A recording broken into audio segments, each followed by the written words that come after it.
नमस्कार दोस्तों, स्वागत है आपका मेरे यूट्यूब चैनल में। दोस्तों, आज मैं आपको ऐसी जानकारी देने वाला हूं जो शायद ही आपने किसी से सुनी होगी।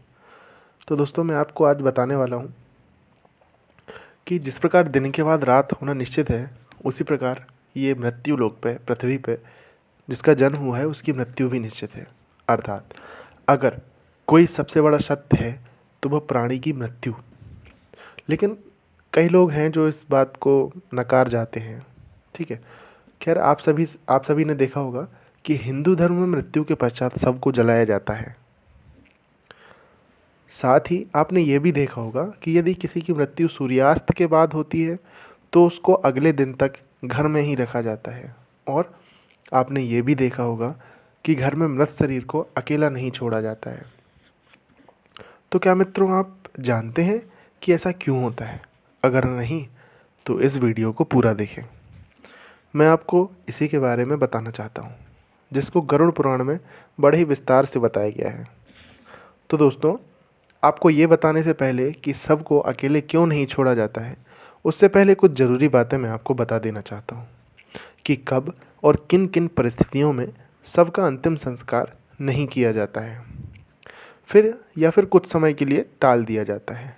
तो आपको सबसे पहले बता दूं कि अगर किसी की मृत्यु सूर्यास्त के बाद होती है तो उसके शव को रात भर घर पर ही रखा जाता है और अगले दिन उसका दाह संस्कार किया जाता है।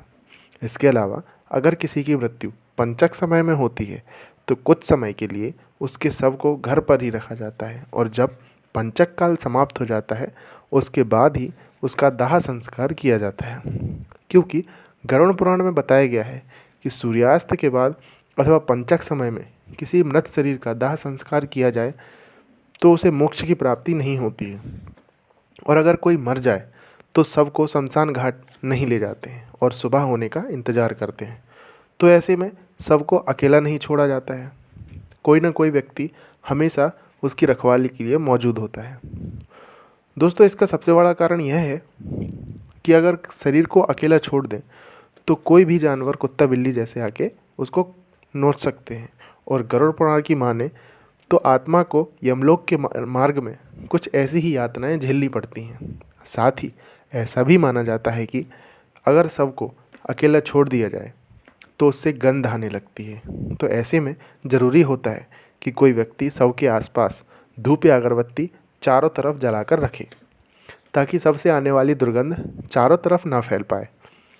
तो दोस्तों, भगवान विष्णु जी ने गरुड़ जी के पूछने पर बताया है कि हे पक्षीराज, इन सब के अलावा अगर किसी की मृत्यु हो जाती है और कोई भी संतान नहीं है तो ऐसे समय में शव को घर पर ही रखा जाता है जब तक कि उसका पुत्र या पुत्री ना आ जाए।